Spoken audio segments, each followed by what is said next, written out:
ಚಿಕ್ಕನಾಯಕನಹಳ್ಳಿ ಪಟ್ಟಣದ ತೀನಂ ಶ್ರೀ ಭವನದಲ್ಲಿ ನವೆಂಬರ್ 26ರಂದು ನಡೆಯಲಿರುವ ಸರ್ವ ದಾರ್ಶನಿಕರ ಜಯಂತ್ಯೋತ್ಸವದ ಅಂಗವಾಗಿ 52 ದಾರ್ಶನಿಕರ ಭಾವಚಿತ್ರಗಳನ್ನು ಆಯಾ ಸಮುದಾಯದ ಮುಖಂಡರುಗಳಿಗೆ ವಿತರಿಸಿ ಮಾತನಾಡಿದ ಶಾಸಕ ಸಿಬಿ ಸುರೇಶ್ ಬಾಬು, ಧರ್ಮಾತೀತವಾಗಿ, ಜಾತ್ಯತೀತವಾಗಿ, ಪಕ್ಷಾತೀತವಾಗಿ ಎಲ್ಲರೂ ಒಂದೇ ಭಾವನೆ ಎಂದು ನಮ್ಮ ದಾರ್ಶನಿಕರ ಜಯಂತಿಗಳನ್ನ ಒಂದೇ ದಿನ ಒಂದೇ ವೇದಿಕೆಯಲ್ಲಿ ಎಲ್ಲಾ ಸಮುದಾಯಗಳ ಸ್ವಾಮೀಜಿಗಳು, ಮುಖಂಡರುಗಳನ್ನೊಳಗೊಂಡಂತೆ ಕಾರ್ಯಕ್ರಮವನ್ನ ಆಯೋಜಿಸಲಾಗುತ್ತಿದ್ದು, ನವೆಂಬರ್ 26ರಂದು ವಿಶೇಷ ಸಂವಿಧಾನ ಸಮರ್ಪಣಾ ದಿನವಾಗಿದ್ದು, ಅಂದು ತಾಲೂಕು ಆಡಳಿತ ಸೌಧದ ಮುಂಭಾಗ ಅಂಬೇಡ್ಕರ್ ಹಾಗೂ ಕಂಚಿದ ಪುತ್ಥಳಿಗಳನ್ನ ಅನಾವರಣ ಮಾಡಲಿದ್ದು, ಇದರೊಂದಿಗೆ ಎಲ್ಲ ದಾರ್ಶನಿಕರ ಭಾವಚಿತ್ರ ಮೆರವಣಿಗೆ ಹಾಗೂ ವೇದಿಕೆ ಕಾರ್ಯಕ್ರಮಗಳು ನಡೆಯಲಿವೆ.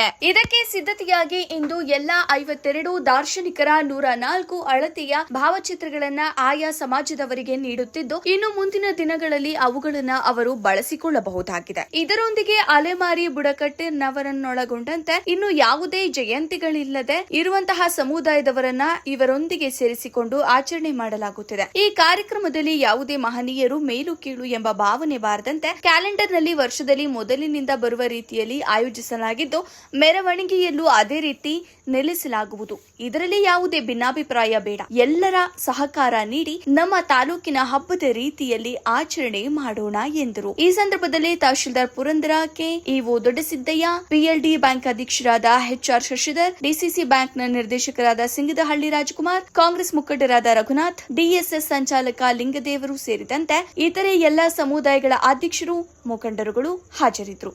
ವರದಿ ಫೈರೋಜ್ ಪಾಷಾ, ಬುಕ್ಕಾಪಟ್ಟಣ.